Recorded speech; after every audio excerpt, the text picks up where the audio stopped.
వక్రతుండ మహాకాయ సూర్యకోటి సమప్రభా నిర్విఘ్నం కురు మే దేవా సర్వకార్యేషు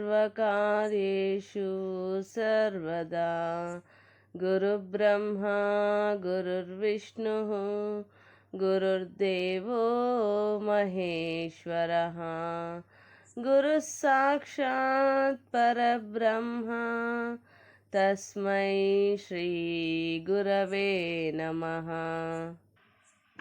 మనోజవం మారుతతుల్యవేగం జితేంద్రియం బుద్ధిమతాం వరిష్టం వాతాత్మజం వానరయూథముఖ్యం శ్రీరామదూతం శిరసా నమామి. ఆపదామపహర్తారం దాతారం సర్వసంపదాం లోకాభిరామం శ్రీరామం భూయో భూయో నమామ్యహం. జై హనుమాన్. శ్రీ సీతారామాభ్యాం నమః. శ్రీమద్ వాల్మీకి రామాయణము సుందరకాండము 58వ సర్గము. హనుమంతుడు సీతాన్వేషణ వృత్తాంతమును వానరులకు తెలుపుట. మహాబలశాలురైన హనుమదాది వానర ప్రముఖులు అందరును ఆ మహేంద్రగిరి శిఖరముపై కలుసుకొని మిక్కిలి సంతృప్తులై ఉండిరి. మహాత్ములైన వానరులు సంతుష్టులై కూర్చుని ఉండగా పరమానంద భరితుడై ఉన్న జాంబవంతుడు సంతోషతరంగితుడు కపిప్రవరుడు అయిన ఆ హనుమంతునితో సీతాదర్శనాది రామకార్య వృత్తాంతమును గూర్చి ఇట్లు ప్రశ్నించను. సీతాదేవిని ఎట్లు కనుగొంటివి? ఆమె అచట ఎట్లున్నది?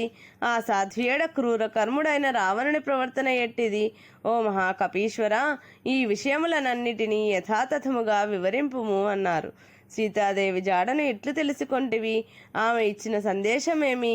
విషయములన్నింటినీ తెలుసుకొనిన పిమ్మట కర్తవ్యమును గూర్చి ఆలోచింతుము. మనము శ్రీరాముని సన్నిధికి వెళ్ళి అచట ఆ ప్రభువునకు తెలుపదగిన విషయములను దాచవలసిన విషయములను అన్నింటినీ ప్రజ్ఞాశాలివైన నీవు స్పష్టముగా వివరింపుము. జాంబవంతుడు ఇట్లు అర్థింపగా అప్పుడు హనుమంతుడు గుగుర్పాటును పొందినవాడై సీతాదేవికి మనసునందే ప్రణమిల్లి జాంబవంతునకు ఇట్లు ప్రత్యుత్తరమిచ్చెను. నేను సముద్రము యొక్క దక్షిణ తీరమునకు చేరగోరి సన్నద్ధుడనై మహేంద్రగిరిపై నుండి ఆకాశమునకు ఎగురుటను మీరు స్వయముగా చూచి ఉంటిరి కదా. నేను వెళ్ళుచుండగా దారిలో నాకు ఒక మహావిఘ్నము వంటిది ఎదురయ్యెను. మిక్కిలి మనోహరమైన దివ్యమైన ఒక బంగారు శిఖరమును గాంచి తిని నా దారికి అడ్డముగా నిలిచి ఉన్న ఆ గిరిని ఒక విఘ్నముగా తలంచి తిని దివ్యమైన ఆ బంగారు కొండను సమీపించి దీని బ్రద్దలు కొట్టవలెను అని లోలోన భావించి తిని వెంటనే సూర్య సదృశమైన ఆ మహాగిరి శిఖరమును నా వాలముతో కొట్టి తిని అది క్రింద పడిపోయెను. నా సాహస కార్యమును తెలుసుకొని ఆ మహాగిరి నాయనా కుమార అని మనసునకు ఆహ్లాదకరముగా మధురవచనములను పలికెను. నేను వాయుదేవుని మిత్రుడను, నన్ను నీ పినతండ్రిగా భావింపుము. నా పేరు మైనాకుడు, నేను ఈ మహాసముద్రమున నివసించుచున్నాను. కుమారా, పూర్వము మహాపర్వతములకు రెక్కలు ఉండడివి. అవి అందరినీ బాధించుచు భూమిపై స్వేచ్ఛగా సంచరించుచుండెను. ఈ పర్వతముల పోకడలను విన్న దేవేంద్రుడు తన వజ్రాయుధముచే వాటి రెక్కలను ముక్కలు ముక్కలు గావించెను. ఓ బాలుడా, నీకు తండ్రియు మహాత్ముడు అయిన వాయుదేవుడు నన్నీ మహాసముద్రమునకు చేర్చి ఆ ప్రమాదము నుండి రక్షించెను. శ్రీరాముడు ధర్మ పరిరక్షకులలో శ్రేష్ఠుడు, దేవేంద్రునితో సమానమైన పరాక్రమశాలి. ఓ శత్రు సంహారక, అట్టి శ్రీరామునకు సహాయపడుట నా విధి. మహాత్ముడైన ఆ మైనాకుని ఈ వచనములను విని అతనికి నేను నిర్వహింపవలసిన రామకార్యమును తెలిపి మహాకాయుడైన అతని అనుజ్ఞపడిసి ముందునకు సాగుటకు ఉద్యుక్తుడనైతిని. మైనాకుడు తన మానుష రూపమును ఉపసంహరించుకుని శైల రూపమున మహాసముద్ర గర్భమునకు చేరెను. పిదప నేను వేగమును పుంజుకొని ఆకాశ మార్గమును శీఘ్రముగా ముందునకు సాగుచు మిగిలిన ప్రయాణమును చాలా తడవు కొనసాగించి తిని అంతటా నేను సురసాను పేరుగల నాగమాతను సముద్ర మధ్యమున చూచి తిని ఆ దేవి నాతో ఇట్లు పలికెను. ఓ వానరోత్తమ, దేవతలు నిన్ను నాకు ఆహారముగా నిర్దేశించిరి. నీవు చాలా కాలమునకు నాకు లభించితివి కనుక నిన్ను భక్షించెదను. సురస ఇట్లు పలుకగా నేను వివరణవదనుడనై ఆమెకు అంజలి ఘటించి ప్రణమిల్లి ఇట్లు నుడివి తిని. శ్రీమంతుడు అరిమర్దనుడు దశరథుని కుమారుడు అయిన శ్రీరాముడు సోదరుడైన లక్ష్మణుని తోడను తన ధర్మపత్ని అగు సీతాదేవి తోడను దండకారణ్యమున ప్రవేశించెను. దుర్మార్గుడైన రావణుడు సీతాదేవిని అపహరించుకొని పోయెను. నేను శ్రీరాముని ఆజ్ఞ మేరకు దూతగా ఆమె కడకు వెళ్ళుచుంటిని. రాముని రాజ్యమును నివసించుచున్న నీవు ఆయనకు సహాయపడుట యుక్తము. సీతాదేవిని చూచి ఆమె క్షేమ సమాచారములను అసహాయశూరుడైన శ్రీరామునకు నివేదించి నీకు ఆహారమగుటకు తిరిగి ఇచటికి రాగలను. ఇదే నా సత్య ప్రతిజ్ఞ అని కామరూపిణియగు ఆ సురసతో నేను వచించి తిని. అంతటా సురస, ఎవరునూ నన్ను తప్పించుకొని పోజాలరు, ఇది నాకొక వరము అని ఆమె పలుకగా 10 యోజనముల పొడవు ఉన్న నేను నా దేహమును క్షణములో ఇంకను 5 యోజనములు పెంచితిని. నా శరీర ప్రమాణమునకు తగినట్లుగా ఆమె తన నోటిని తెరచెను. ఆమె తన నోటిని తెరచుటను చూసి నా శరీరమును సూక్ష్మమనర్చితిని. ఆ క్షణమున నేను అంగుష్టమాత్రుడనైతిని. అతి వేగముగా ఆమె నోటిలో ప్రవేశించి తత్క్షణమే బయటికి వచ్చి తిని. పిమ్మట సురసాదేవి దివ్యమైన తన స్వరూపమును దాల్చి మరలా నాతో ఇట్లనెను: ఓ వానరోత్తమ, సత్పురుషుడా, కార్యసిద్ధికై వెళ్ళి రమ్ము. వైదేహిని మహాత్ముడైన శ్రీరామునితో చేర్చుము. ఓ మహాబాహు కపిసత్తమ, నీ ఎడ నేను సంతుష్టరాలనైతిని. సుఖీభవ. పిమ్మట ప్రాణులన్నీను బాగు అని నన్ను ప్రశంసించినవి. అనంతరము విశాలమైన అంతరిక్షమునకు గరుడుని వలె ఎగిరితిని. ఇంతలో నా నీడని ఎవరో గట్టిగా పట్టుకొనినట్లనిపించెను. నా వేగం మాత్రం కుంటుపడెను. అన్ని దిశలను పరికించి చూచినను నా గమనమును అడ్డగించిన వారెవరునూ నాకచట కనిపింపలేదు. చూడగా ఇచట ఎవరునూ కనిపించుటలేదు. నా గమనమునకు ఇట్టి విఘ్నం ఏర్పడినది కారణము ఏమై ఉండును అన్న ఆలోచన నాకు కలిగెను. ఇట్లు ఆలోచించుచుండగా నా దృష్టి అదో భాగము వైపునకు మరలను. అప్పుడు సముద్ర జలముల యందున్న ఒక భయంకర రాక్షసి నా కంటబడెను. ఎట్టి తొట్టుపాటు లేకుండా దృఢముగానున్న నాతో ఆ ఘోర రాక్షసి వికటాట్టహాసము చేయుచు ఇట్లు కటువచనములను పలికెను: ఓ మహాకాయుడా, ఎక్కడికి ఏగుచున్నావు? రాక్షసి జాతి దాననైన నాకు నీవు ఇష్టమైన ఆహారము. చాలా కాలము నుండి ఆహారము లేక నేను ఆకలితో అలమటించుచుంటిని. కనుక నీ దేహమును నాకు ఆహారముగా సమర్పించి నా ఆకలిని తీర్చి నాకు సంతృప్తిని గూర్పుము. సరే అనుచు ఆమె మాటకు ఎదురు చెప్పక ఆమె నోటి ప్రమాణము కంటే అధికముగా నేను నా శరీరమును పెంచి తిని. నన్ను భక్షించుటకై ఆమెయు తన ముఖమును భయంకరముగా పెద్దదిగా చేసెను. కామరూపుడనైన నన్ను గూర్చిగాని నా ప్రతిక్రియను గూర్చిగాని ఆమె ఎరుగదు. పిమ్మట నేను నా మహాకాయమును సూక్ష్మముగా చేసి మరుక్షణముననే ఆమె నోటిలో ప్రవేశించి ఆమె గుండెను చీల్చుకొని వెంటనే ఆకాశమునకు ఎగిరితిని. పర్వత సదృశమైన దేహము గల ఆమె యొక్క గుండెను నేను చీల్చివేసినప్పుడు భుజసందులు శిథిలము కాగా భయంకరముగానున్న ఆమె కళేవరము సముద్ర జలములలో పడిపోయెను. హనుమంతుడు భయంకరాకారైన సింహకాను రాక్షసిని హతమునర్చెను అని ఖేచరులైన సిద్ధులు చారణులు పలుకుచున్న వచనములు నా చెవులబడెను. ఆ సింహికను చంపిన పిమ్మట ఛాయాగ్రహణము ద్వారా ఆమె నన్ను చంపుటకు చేసిన ప్రయత్నమును గూర్చి జ్ఞప్తికి తెచ్చుకొని ఆకాశ మార్గమున పురోగమించితిని. కొంత తడవునకు వృక్షములతో అలరారుచున్న సముద్ర దక్షిణ తీరమును గాంచితిని. లంకా నగరము కూడా ఆ తీరమునందే కలదు. సూర్యుడు అస్తమించుచుండగా మిక్కిలి పరాక్రమశాలురైన రాక్షసుల కంటబడకుండా నిశాచరులకు నిలయమైన లంకను చేరితిని. నేను లంకలో ప్రవేశింపబోవుచుండగా ప్రళయకాల మేఘ సదృశి అయిన ఒక స్త్రీ వికటాట్టహాసము చేయుచు నా ఎదుట నిలబడెను. పిదప అగ్నిజ్వాలల వంటి కేశములు గల ఆ రాక్షస స్త్రీ నన్ను చంపుటకై నా మీద దాడి చేసెను. ఆ భయంకర రాక్షసిని ఎడమ చేతితో ఒక చిన్న ముష్టిఘాతము ద్వారా పరాజితను గావించితిని. ప్రదోషకాలమునందు లంకలో ప్రవేశించుచున్న నన్ను చూచి భయపడి ఆమె నాతో ఇట్లు పలికెను: ఓ మహావీరా, నేను లంకాపురాధి దేవతను. నీ పరాక్రమముచే అపజయము పాలైతిని. నన్ను ఓడించిన నీకు ఈ రాక్షసులు ఒక లెక్క కాదు. అందువలన ఈ రాక్షసులందరూ నీ చేతిలో నిశ్శేషముగా ఓటమిని చవిచూచెదరు. జానకీదేవి జాడకై ఆ రాత్రి అంతయు లంకానగరమును గాలించుచు క్రమముగా రావణాంతఃపురమున అడుగిడితిని. అయినను ఆమె అచట కనబడలేదు. రావణుని మందిరమున సీతను గానక నేను అంతులేని శోకసాగరమున మునిగితిని. శోకమగ్నుడనైన నాకు విశాలమైన బంగారు ప్రాకారము గల సర్వోత్తమమైన ఒక గృహోపవనము కనబడెను. అంతటా నేను ఆ ప్రాకారమును దాటి అనేక వృక్ష పంక్తులు గల అశోకవనమును చూచితిని. ఆ వన మధ్య భాగమున మిక్కిలి ఎత్తైన ఒక సింశుపా వృక్షము కలదు. ఆ చెట్టుపైకెక్కి బంగారు అరటి వనమును గాంచితిని. ఆ సింసుపా వృక్ష సమీపమున బంగారు మేని ఛాయగల సీతాదేవిని కనుగొంటిని.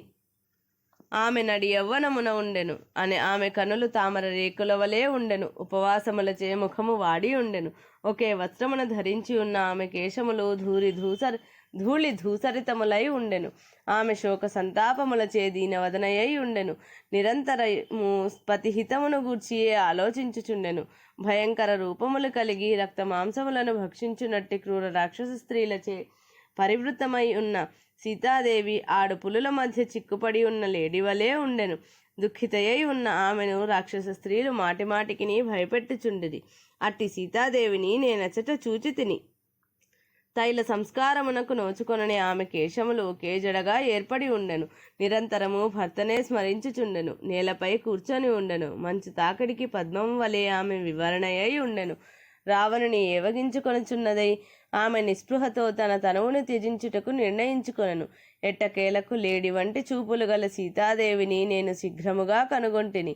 రామపత్నియు వాసికెక్కిన వనతయు అయిన ఆ సీతాదేవిని ఆ స్థితిలో చూచి నేనచటనే శింషుపా వృక్షముపై కూర్చుని ఉంటిని. అనంతరము రావణుని గృహము నుండి ఒడ్డానముల ధ్వనులు, కాలి ఎందెల రవళులు కలిసిన గంభీరములైన గలగల ధ్వనులు వినిపించెను.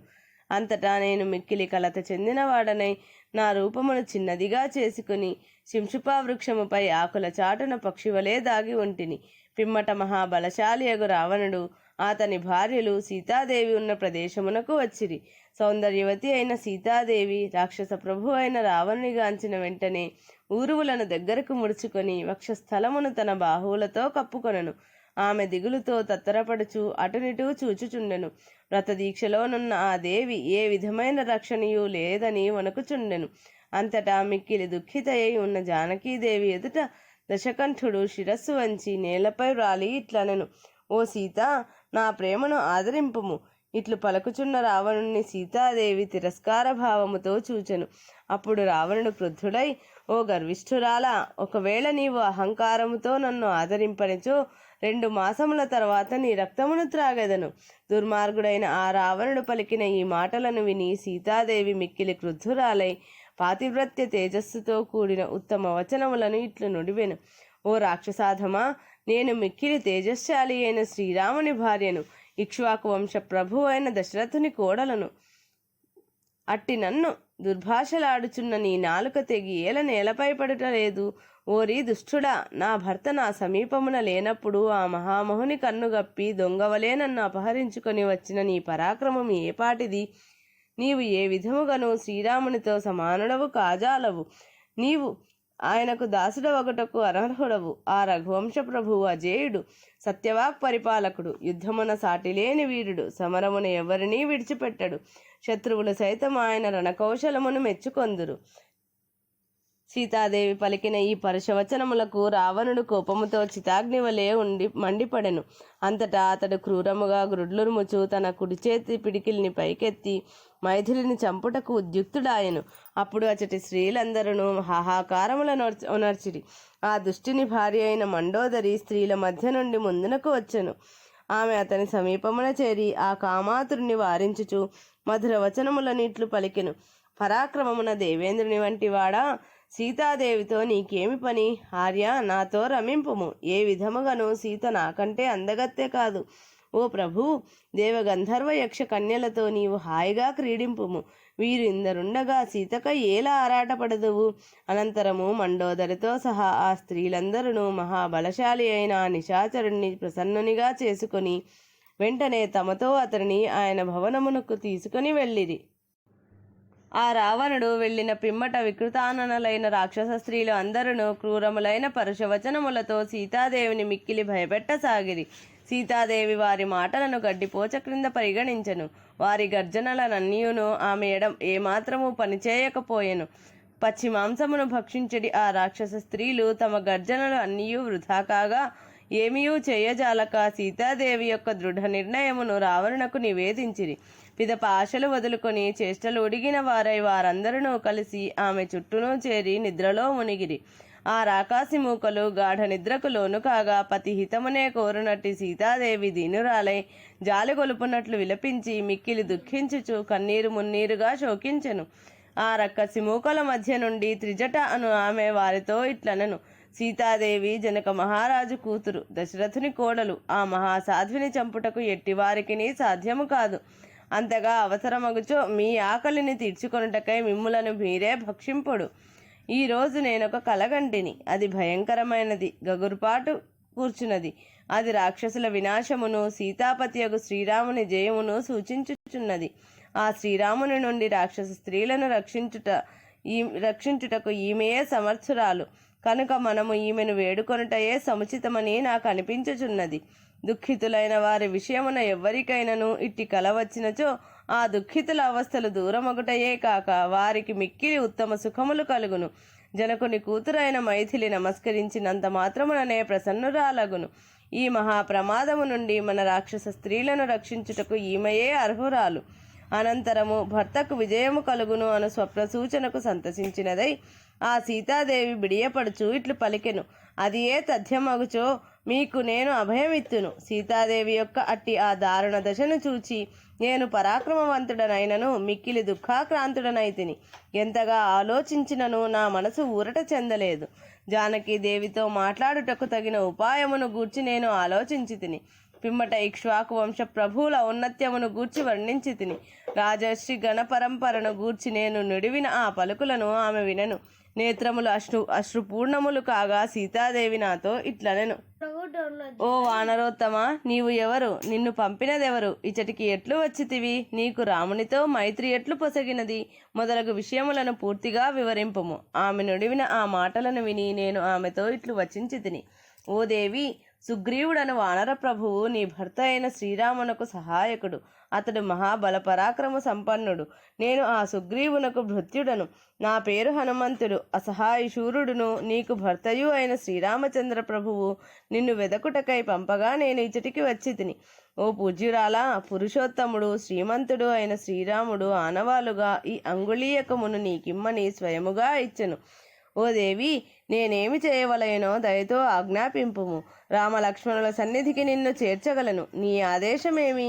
జనక నందినియగు సీతాదేవి నా వచనములను విని విషయమును గ్రహించి రాఘవుడు రావణుని సంహరించి నన్ను తీసుకొని వెళ్ళుట యుక్తము అని పలికెను.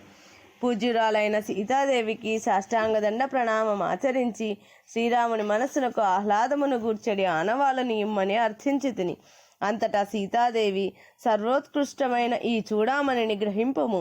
దీనిని చూచి ఆజానుబాహువైన ఆ స్వామి నిన్ను సాదరముగా అభినందించును అని నాతో నొడివెను. ఈ విధముగా పలికిన పిమ్మట సౌందర్య రాశి అయిన సీతాదేవి అత్యద్భుతమైన చూడామణిని నాకు ప్రసాదించి రక్కసి మూకల భయము వలన కలత చెందిన మనస్సుతో కొన్ని సందేశ వచనములను నుడివెను. పిదప జనకుని పుత్రిక అయిన సీతాదేవికి ప్రదక్షిణ పూర్వకముగా ప్రణమిల్లి సావధాన చిత్తుడనై ఇచటికి బయలుదేరుటకు సంసిద్ధుడనైతిని. ఆ దేవి లోన బాగుగా ఆలోచించి నాతో మరలా ఇట్లు పలికెను. ఓ మారుతి, ఇచటి నా సంకట పరిస్థితిని అంతైను రాఘవునకు నివేదింపుము. మహావీరులైన రామలక్ష్మణులు ఇరువురును సుగ్రీవ సహితులై త్వరలో ఇచటికి వచ్చినట్లు చూడుము. నేను జీవించి ఉండినది 2 మాసములు మాత్రమే. వెంటనే వారు ఇచటికి రానిచో శ్రీరాముడు నన్ను చూడజాలడు. నేను ఈ రాక్షసుల మధ్య దిక్కులేని దానివలే నా తనువును చాలించును. జాలిగొలుపు ఆ దైన్య వచనములను వినగానే నాకు పట్టరాని కోపము వచ్చెను. చేయవలసిన మిగిలిన కార్యమును గూర్చి ఆలోచించి తిని. పిమ్మట నా శరీరమును పర్వతమంతగా పెంచి తిని. యుద్ధకాంక్షతో ఆ వనమును ధ్వంసము చేయనారంభించి తిని. నేను ఆ వనమును భగ్నమునర్చి తిని. అచటి మృగములు పక్షులు అన్నీను భయభ్రాంతములై అరవసాగినవి. ఇంతలో వికృతాననలైన రాక్షస స్త్రీలు మేలుకొని ఈ అస్తవ్యస్త దృశ్యమును చూడసాగిరి. ఆ వనములో అక్కడక్కడనున్న రాక్షస స్త్రీలు కుమ్మడిగా వచ్చి నన్ను చూచి వెంటనే రావణుని కడకు వెళ్ళి తొట్రుపడుచు ఆ విషయమును అతనికి నివేదించిరి. మహాబలశాలి అయిన ఓ రాజా, దుష్టుడైన ఒక వానరుడు నీ పరాక్రమ ప్రభావమును ఎరుంగక శత్రువులు అడుగిడరాని అశోకవనమును ధ్వంసమునర్చెను. ఓ మహారాజా, నీకు అపకారమునర్చిన దుర్మార్గుడొక ఆ వానరుణ్ణి వధించుటకు మీ ఆజ్ఞ అయినచో మరుక్షణమే అతడు నేలపాలగును. వనధ్వంస వార్తను వినిన పిమ్మట రావణుడు తన మనస్సు నెరిగి ప్రవర్తించువారును మిక్కిలి దుర్జయులను అగు కింకరులు అను రాక్షసులను నా మీదికి పంపెను. శూలములను ఇనుప గుదియలను చేతబట్టి యుద్ధమున నాతో తలపడుటకై 80,000 మంది కింకరులు అను రాక్షసులు ఆ వన ప్రదేశమునకు వచ్చిరి. వారినందరినీ ఇనుప గుదియతో హతమార్చి తిని. ఆ కింకరులలో చావగా మిగిలిన అల్ప పరాక్రమము గలవారు కొందరు తిన్నగా రావణుని కడకు వెళ్ళి మన మహాసైన్యమంతయు మట్టి కరిచినది అని అతని కడ మొరపెట్టుకొనిది. తరువాత నాకు కలిగిన ఆలోచనను బట్టి నేను ఒక చైత్య ప్రాసాదమును ఆక్రమించి తిని అచ్చటనున్న 100 మంది రాక్షసులను ఒక స్తంభముతో చంపి తిని లంకా నగరమునకే అలంకారప్రాయమైన ఆ చైత్య ప్రాసాదమును పూర్తిగా ధ్వంసమునర్చి తిని పిదప రావణుడు ఘోర రూపములతో భయంకరముగానున్న పెక్కుమంది రాక్షసులతో సహా ప్రహస్తుని కుమారుడైన జంబుమాలిని నాపై యుద్ధమునకు పంపెను. మహాబలశాలియు రణకోవిదుడును అయిన ఆ జంబుమాలిని వాని అనుచరులను భయంకరమైన పరిఘోషతో చావమోది తిని అనుచరులతో కూడా జంబుమాలి మట్టి కరిచిన విషయమును విని రావణుడు మహాబలశాలురైన మంత్రిపుత్రులను పదాతి బలములతో సహా వెంటనే సమరమునకు పంపెను. వారినందరినీ క్షణములో నా పరిఘతోడనే యమపురికి పంపితిని. పరాక్రమవంతులైన మంత్రిపుత్రులు కథన రంగమున మడిసిన విషయమును ఎరింగి రావణుడు మహాశూరులైన 5 మంది సేనాధిపతులను సైన్యములతో పంపెను. నేను ఆ సేనానాయకులను వారి సేనలను పూర్తిగా మట్టుపెట్టి తిని వెంటనే దశకంఠుడైన రావణుడు మిక్కిలి బలశాలియు తన పుత్రుడును అయిన అక్షకుమారుణ్ణి పెక్కుమంది రాక్షసులతో కూడా నాపై యుద్ధమునకు పంపించెను.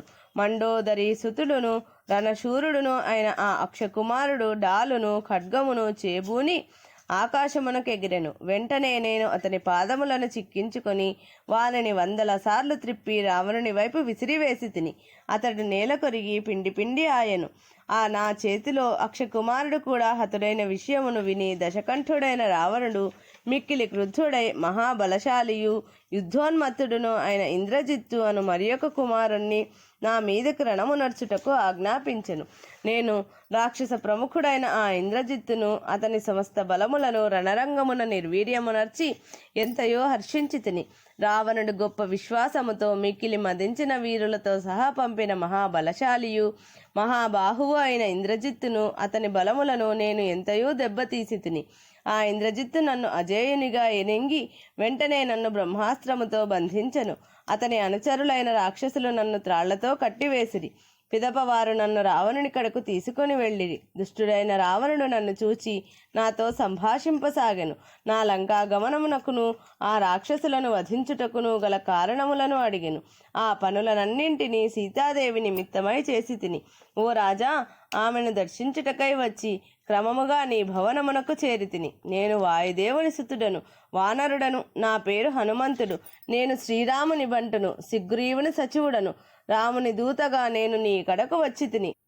ఓ రాక్షసరాజా, సుగ్రీవుడు నీ హితమును కోరి ఒక సందేశమును పంపెను. దానిని నీకు వినిపింతును, శ్రద్ధగా ఆలకింపుము. మహా తేజశాలి అయిన సుగ్రీవుడు నీ క్షేమ సమాచారములను అడిగెను. నీకు హితకరమైన ధర్మమును ధర్మబద్ధమైన అర్థకామముల ద్వారా నీకు మేలును గూర్చునట్టి సందేశవచనములను నీకై ఇట్లు నుడివెను. దట్టమైన వృక్షములు గల ఋష్యమూక పర్వతముపై నివసించుచున్న నాకు రణశూరుడైన శ్రీరామునితో అగ్ని సాక్షిగా మైత్రి ఏర్పడినది. ఆ రామచంద్ర ప్రభువు నాతో ఇట్లనెను, నా భార్యను ఒక రాక్షసుడు అపహరించెను. ఆ విషయమున నీవు త్రికరణ శుద్ధిగా మాకు సహాయపడవలను. అంతటా నేనును ఆ వాలిని వధింపవలసిన అవసరమును వివరించి, ఓ ప్రభు, వాలివధ విషయమున తప్పక సహాయపడుటకై ప్రతిజ్ఞాపూర్వకముగా నాకు వాగ్దానము చేయుడు అని పలికితిని. లక్ష్మణునితో కూడియున్న శ్రీరామచంద్ర ప్రభువు వాలి వలన రాజ్యమును కోల్పోయిన సుగ్రీవునితో అగ్ని సాక్షిగా సఖ్యమును చేసెను. శ్రీరాముడు ఒకే ఒక్క బాణముతో యుద్ధమున వాలిని సంహరించి సుగ్రీవుణ్ణి వానరులకు రాజుగా చేసెను. ఇప్పుడు సర్వ విధముల ఆ ప్రభువునకు సహాయపడుట మా విధి. అందువలన సుగ్రీవుడు తన మిత్రధర్మమును అనుసరించి నన్ను నీ యొద్దకు పంపెను.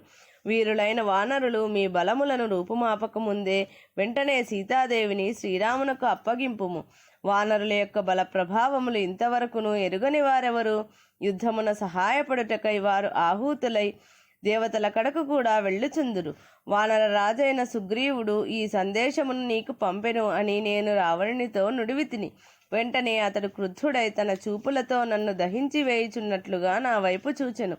క్రూర కర్మలను ఆచరించువాడును దుష్టుడును అయిన రావణాసురుడు నా శక్తి సామర్థ్యములను తెలియక నన్ను చంపుటకై ఆజ్ఞాపించెను. పిమ్మట రావణుని సోదరుడు బుద్ధిమంతుడు అయిన విభీషణుడు నా విషయమై అతనిని ఇట్లు అభ్యర్థించెను, ఓ రాక్షసరాజా, ఇట్లు చేయుట తగదు. ఈ నిర్ణయమును మార్చుకొనుడు. మీ ఆజ్ఞ రాజధర్మమునకు విరుద్ధముగా ఉన్నది. ఓ రాక్షసరాజా, రాజనీతి శాస్త్రములలో దూతవధ ఎచ్చటను పేర్కొనబడలేదు. ప్రభువు హితమును కోరడి సరియైన దూత యథార్థమునే వచింపవలెను. ఆ దూత ద్వారా శత్రుపక్షము వారి అభిప్రాయములను తెలుసుకొనవలెను. ఓ సాటిలేని పరాక్రమము గలవాడా, దూత ఎంతటి అపరాధమునర్చినను అతనిని వికృత రూపునిగా చేయవచ్చును కానీ చంపరాదు అని శాస్త్రములు పేర్కొనుచున్నవి. విభీషణుడు ఇట్లు పలుకగా రావణుడు, అది సరే, చాలా మంచిది, అట్లే కానిమ్ము, ఇతని వాలమునకు నిప్పంటించుడు అని ఆ రాక్షసులను ఆదేశించెను. రావణుని ఆజ్ఞ అయిన వెంటనే రాక్షసులు జీర్ణమైన జనుపనార వస్త్రములను నూలుగుడ్డలను నా వాలమునకు పూర్తిగా చుట్టిరి. అనంతరము తీవ్రమైన పరాక్రమము గల ఆ రాక్షసులు అప్పుడు సర్వసన్నద్ధులైన ఆ పుచ్చమునకు నిప్పు పెట్టిరి. కర్రలతో పిడికిళ్లతో మోదిరి. వారు పెక్కు త్రాళ్లతో బంధించి నన్ను కదలకుండా చేసిరి. పగటి వేళ నగరమును చూడ వేడుక పడిన నాకు కొంచెము కూడా బాధ కలుగలేదు. అంతటా బంధింపబడి అగ్నిజ్వాలల మధ్య చిక్కుపడి ఉన్న నన్ను నగర ద్వారము కడకు తీసుకొని పోయి, చూడుడు చూడుడు ఈ కోతిని అని సంబరపడుచు నా విషయమును అందరికీ చాటించిరి. పిమ్మట నేను నా బృహద్రూపమును సూక్ష్మమునర్చి బంధములను విడిపించుకొంటిని. మరలా యథా ప్రకారం మునుపటి వలనే దేహమును పెంచి తిని. అచటనే ఉన్న ఇనుపగుదియను చేతబట్టి ఆ రాక్షసులను పరిమార్చి తిని. పిదప వేగముగా ఆ నగరద్వారము పైభాగమునకు ఎగిరి తిని. వాలాగ్ని జ్వాలలతో బురుజులు గోపురములు గల ఆ లంకా నగరమును ఎట్టి తొట్రుపాటు లేకుండా ప్రళయాగ్ని ప్రజలను వలె క్షణములో దహించి వేసి తిని. లంకా నగరమునందు ప్రతి ప్రదేశము బుగ్గి అయిపోయినది. దగ్ధముగాని ప్రదేశమే లేదు. కనుక సీతాదేవియు అగ్నికి ఆహుతి అయి ఉండును అని నాకు భయాందోళనలు కలిగెను. నేను లంకను పూర్తిగా దగ్ధమునర్చి తిని. సీతాదేవియు దగ్ధమై ఉండును, అందుకు సందేహము లేదు. శ్రీరాముని ఈ మహత్కార్యము నా కారణముగా భగ్నమైనది. ఈ విధముగా నేను శోకనిమగ్నుడనై చింతింపసాగితిని. ఇంతలో చారణులు పలికిన శుభవచనములను నేను వింటిని. జానకీదేవి క్షేమముగా ఉన్నది అన్న ఆశ్చర్యకరమైన అద్భుతావహమైన పలుకులను వింటిని. కనబడిన శకునములను బట్టి జానకీదేవి దగ్ధము కాలేదు అని నేను అనుకొంటిని. నా వాలమున మంటలు కొనసాగుచున్నను అగ్ని నన్ను దహింపలేదు. నా హృదయము సంతోషభరితమై ఉన్నది. వాయువులు సువాసనలు వెదజల్లుచున్నవి. ఇదివరలో కార్య సాఫల్యమును సూచించిన ఈ శకునముల చేతను, సత్ఫలితములనిచ్చిన నేత్రస్ఫురణాది కారణముల చేతను, పొల్లుపోని ఋషుల వచనముల చేతను నా మనసు ఆనందమున ఓలలాడెను. మరలా సీతాదేవిని దర్శించి ఆమె కడ సెలవు తీసుకొంటిని. ఋషుల వచనములు ఎప్పుడునూ వ్యర్థములు కావు కదా. వెంటనే లంకా సమీపమున గల అరిష్ట పర్వతము మీదికి చేరి తిని. మిమ్ము చూడవలెనను కుతూహలముతో సముద్ర లంఘనమును ఆరంభించి తిని. పిమ్మట వాయువు, సూర్యచంద్రులు, సిద్ధులు, గంధర్వులు సంచరించున్నట్టి గగన మార్గమున పయనించి ఈ తీరమునకు చేరి మిమ్ములను దర్శించి తిని. శ్రీరామచంద్ర ప్రభువు యొక్క ప్రభావము చేతను మీ అనుగ్రహం వలనను సుగ్రీవుడు ఆజ్ఞాపించిన కార్యమును నెరవేర్చుటకును ఈ పనులనన్నింటినీ గావించి తిని. ఈ సమస్త కార్యములను అచట నేను యథోచితముగా ఆచరించి తిని. ఇంకను మిగిలియున్న పనులను మనము చేయవలసి ఉన్నది. వాల్మీకి మహర్షి విరచితమై ఆది కావ్యమైన శ్రీమద్ రామాయణమునందలి సుందరకాండం నందు 58వ సర్గము సంపూర్ణం.